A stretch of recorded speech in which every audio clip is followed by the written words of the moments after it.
Hi guys, welcome back to the Cupcake Jemma channel. I'm Dane and I'm going to show you a really kick-ass recipe for a Dulce de Leche chess pie. Now this is amazing. It's got a really flaky chocolate pie crust and it's filled with a brown sugar, brown butter, Dulce de Leche filling, and then it's got Dulce de Leche smothered all on top and finished with a brown sugar Italian meringue, which I already showed you the recipe for not too long ago, and I promised you that I would show you the recipe for the pie. So that's what I'm gonna do right now, and it starts with the pastry.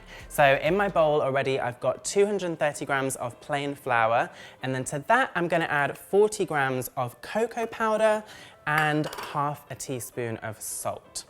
And then I'm just gonna give that a little whisk together, just to get all the dry ingredients mixed, and then I'm going to add my cold butter. I've got 180 grams going straight in. Get your hands in there and rub the butter and the dry ingredients together. You kind of want to press the butter with your thumb and your finger. This is going to form kind of flat bits of butter which are called fat flakes, and this will make the pastry really flaky when it bakes. You want it to resemble like chunky rubble, so you've still got those bits of butter in there. That is perfectly fine. Add in 3/4 of a tablespoon of cider vinegar and about 6 tablespoons of ice cold water. Give it a mix around and see how it feels. If it's a little bit dry, add more water, but don't add too much. You want the pastry to come together. It's nice and squishable, but it's not too dry and it's not super wet. Once you've just about combined all the ingredients together, turn it out onto the surface and give it a quick knead until it's all come together into one dough. Wrap it in some cling film and then chill it in the fridge for about 1 hour.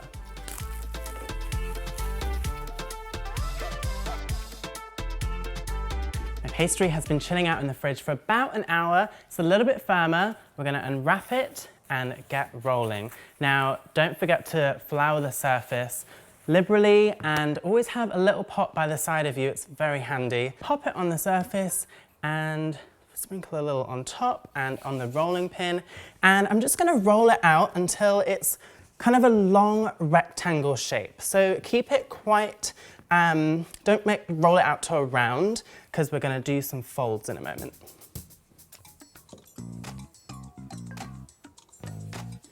So now you've got your long rectangle shape. What we're going to do is fold it up a third, and also I've got a little brush here. Sometimes I use a pastry brush, but depending on the bristles, they can be a bit too coarse, and you might kind of dig into the pastry. So this is just like an artist's brush. It's nice and soft.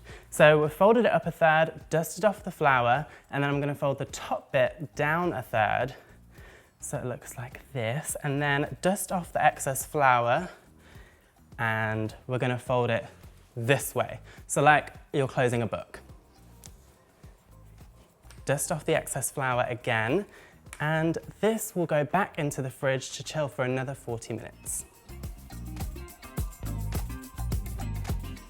Pastry has re-chilled and it's ready to roll. Now all we're going to do is the same steps as we did the first time, keeping the fold in the same place, so like the folded book was like this, and we'll just re-roll.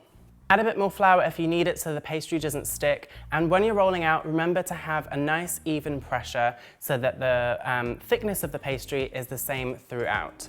Just go back and forth, and then we want to keep that nice long rectangle shape. And then the folding, what you want to do is take the bottom third, fold it up, and then the top third and fold it down, and then we're going to fold it like a book to the right. Pop it back in the fridge for another 40 minutes to an hour to chill, overnight preferably, and it's ready to use.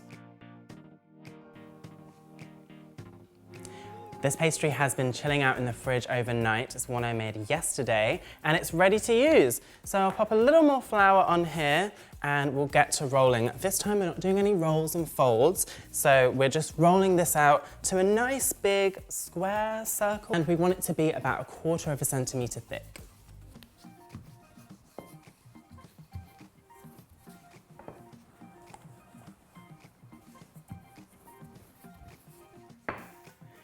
Pastry is ready, and what you can do to just check the thickness is kind of have your hands like this and just run it underneath the pastry like this, because then you'll feel like if one side is a bit thicker or not, and then you can give it another couple of rolls. So I've got my brush back again, and I'll just brush off any excess flour, and the tin. So I've got an enamel tin here. This is what we're gonna bake the pie in. It's 22 centimeters, and that's about 8 inches. I find that enamel works best. It slides out really easily, and they're easy to clean as well. So just pop the dish over the pastry, and we wanna cut around here, but you wanna leave about 2.5 inches around the dish, because we're gonna do some crimps.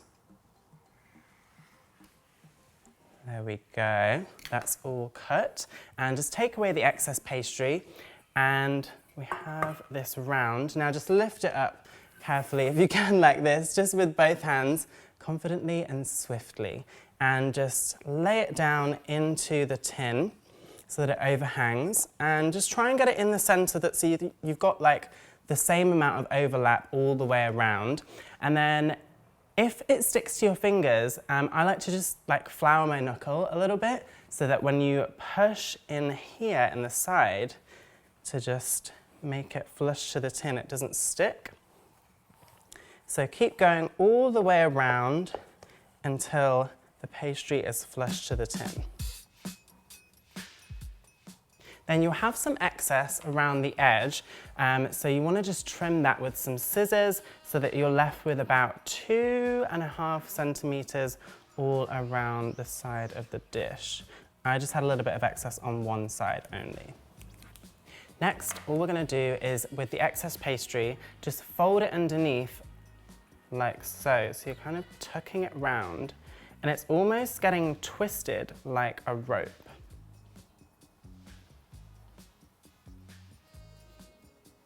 Then we're going to crimp the edge. So this is just a very simple crimp. All I'm going to do is have my finger and thumb like this and push my finger into it like that. So the pastry's in the middle, and that's the action that you're doing. So just go around the edge, take your time with this, because you want it to be as neat as possible. And with the finger that's inside the pie dish, I'm kind of leaning it back towards the other hand so that you get that kind of overhang with the crimp. Finished crimping. The last thing to do before we put this in the fridge to chill is just prick it with a fork. This is just gonna let any air out when it bakes. And you wanna do this before you put it in the fridge, because if you put it in the fridge, the pastry's gonna get hard, and then it's just gonna be harder to get down to the pastry, right, with a fork. So we've pricked the base, and this is gonna go into the fridge for as long as possible, really. I'm gonna leave it about an hour to chill before we blind bake it.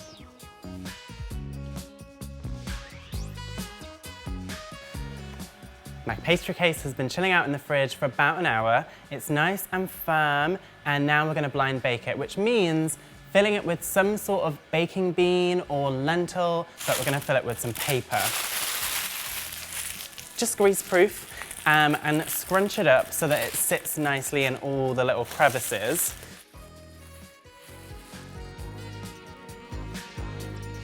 I actually like to fill it with sugar. I got this from Erin McDowell, who is like the queen of pies, and I find it works really, really well because sugar like gets really hot, and also it's got like really small granules. Unlike baking beans, which are actually quite big and bulky, or even lentils, you don't get that kind of the indent with baking beans because they're quite heavy, and sugar fills like all the gaps.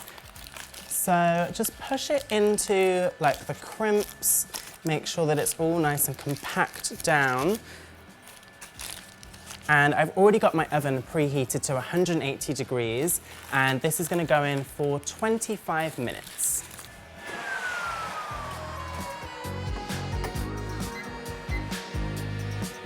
After 25 minutes, remove it from the oven and take the sugar out. It's going to be hot, and you'll see that the pastry looks kind of wet still. This is not baked, so we need to put it back into the oven for around 10 to 15 minutes until it's nice and dry. It will look a bit mottled and more matte. Once your pie crust is baked, it's on the back chilling out, it's time to make the filling. So I've already browned some butter in a pan for like 5 minutes. You've seen us do this many, many times. It adds a really nice depth of flavor to this pie filling. And then also I've got some Dulce de Leche, this really thick, lovely, milky caramel here, which I made by just boiling a can of condensed milk for about 4 hours, keeping it topped up with water. It's as simple as that. Let the can cool down, and it's ready to use. So I've got 160 grams of caster sugar, and 150 grams of soft light brown sugar. I've got 3 large eggs. And then the browned butter, we've got 115 grams. And get all those nice bits of burnt butter at the bottom. And then we've got 100 grams of the Dulce de Leche. And to that, I'm going to add just a half a teaspoon of salt and 1 teaspoon of cider vinegar, and then also a teaspoon of vanilla extract, because we always love a bit of vanilla in there. And I'm just gonna whisk it all together.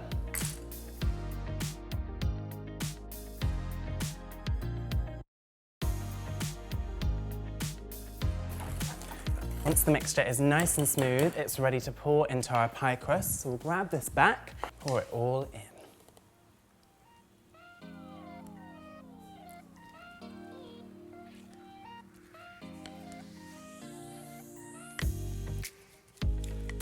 Before we pop this in the oven, we're just gonna cover the crust on the outside because it's gonna be in there for about 1 hour and 15 minutes. So I made these little foil hubcaps. Are they called hubcaps? I don't know, I can't drive. Anyway, I'm just gonna put them around the edge of the pie just to protect it because it's gonna be in there for quite some time. So you don't want this to like brown too much or even burn. So the oven is preheated at 160 degrees Celsius and it's gonna go in.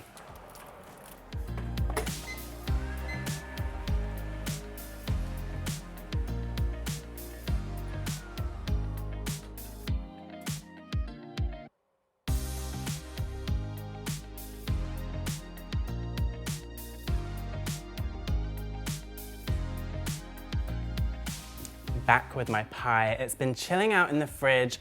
Actually, overnight is best because as you saw when we checked the pie, it's quite jiggly. Now it is firm and ready to finish off. So the Dulce de Leche that we made already, we didn't use all of that from the can. So I've got the leftovers here and I'm just gonna put this onto the top and we'll spread it out. This is a little nice surprise that will be underneath what we're actually gonna put on top of it. Right, and then what is going to be on top is the brown sugar Italian meringue, which I already taught you how to make, but let's recap it. So you want to put 90 grams of egg whites into a bowl fitted with a whisk attachment. Then in a medium saucepan, put 140 grams of soft light brown sugar and 80 grams of dark Muscovado sugar, 100 grams of water and 100 grams of liquid glucose. Set that on a medium heat and it will bubble quite a lot, so a large saucepan is important. When it reaches 114 degrees, start whipping your egg whites on a high speed. These should get to a stiff bubble bath consistency, and at the same time, your sugar syrup reaches 118 degrees. At this point, turn off the heat and give it a stir to help the bubbles subside. Carefully pour the syrup onto the whipping egg whites, being careful not to touch the whisk. Then add a pinch or 2 of salt and a 1/4 teaspoon of vanilla extract, and just whip the meringue until it's cool to the touch. And this is what you end up with, a really nice stiff, silky meringue, which we're just gonna plop onto the pie. I'm gonna do it in small dollops because I don't want to disturb the Dulce de Leche too much when we spread this out. Then smush the meringue onto the pie in any fashion you want. Once you're happy with your swoops and your swirls, get your blowtorch and torch it.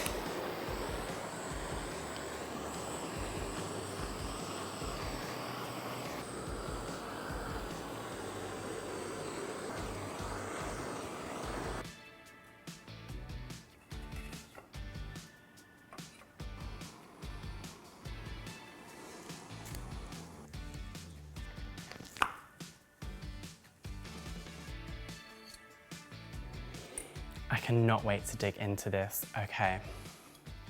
This looks so good. Let's get everything together. That pastry is nice and crisp. Whoa. Whoa. This is scrumptious. The milk, caramel, chocolate, brown sugar dream that you dreamed of. This is it. Like, the textures are insane. That filling is like a little bit wet and like sticky and fudgy, and then you've got that silky meringue on top that is so good. I have no words. And you know what? This pie is like an effort to make. As in, there's a lot of chilling down time in the fridge, but it is so worth it. And it's huge, so you have to share it with so many people. But it's great on its own. Sometimes I'm like, okay, you can put ice cream with this. I would fully just eat this by itself, and it's absolutely a stonker of a recipe. So please, I hope that you make this and enjoy it as much as I have enjoyed creating this and eating it with you, for you. And make sure you check out the full PDF written recipe that will be on the Patreon /cupcakejemma.com. And as always, all the ingredients are listed down below for this recipe. But if you want it written up, head over there. I'm gonna finish eating this pie and give some to Sam and Nikki. But I also have to tell you that our Crumbs and Doilies book has been out for a couple of months now, and it's still going strong. We love it. And oh, Gemma signed this one. You can get signed copies over on our website, crumbsanddoilies.co.uk. And it's just full of other amazing recipes, cookies, brownies, cupcakes, tray bakes. Oh my gosh, double decker brownie. So many amazing things. So make sure you check this out, pick up a copy, and keep baking, because we love seeing your snaps on Instagram. You tagged us so many times. It's getting hard to keep up, but keep doing it because we love seeing them and we love baking along with you. Until next time, I'll see you, or Gemma will see you with another recipe. I'm gonna eat more of this pie.